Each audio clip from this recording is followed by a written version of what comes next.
Hello. If we move this watermelon from place to place, like put it on the rooftop, put it on the treetop, put it on the mountaintop, its GP will change, right? Because the height is different. Now, when an asteroid moves in outer space, its GP also changes. And then you ask, oh, are we supposed to imagine that there's some kind of gravitational height in the outer space? You are a genius! There's such a thing called the gravitational potential. It's defined as the GP per unit mass, and it has the unit joules per kilogram. So is the gravitational potential the same as GP? No! It doesn't have the word energy. It's not GPE.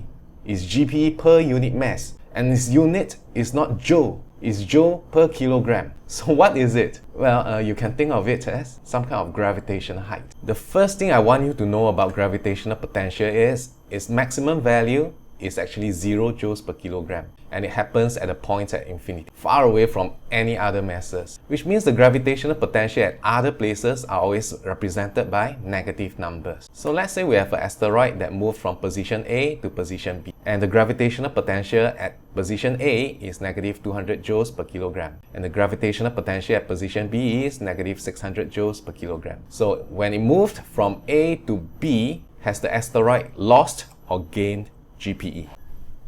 Lost, right?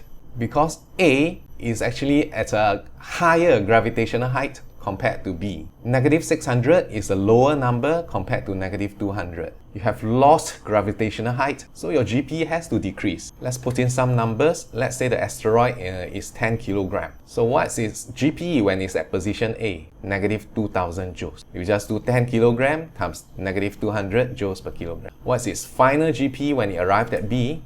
Negative 6000 joules. So see, your GP has gone from negative 2000 to negative 6000 joules. You have lost 4000 joules of GPE. So I hope you have a good feel about what the gravitational potential is all about. That's all. Ta-ta!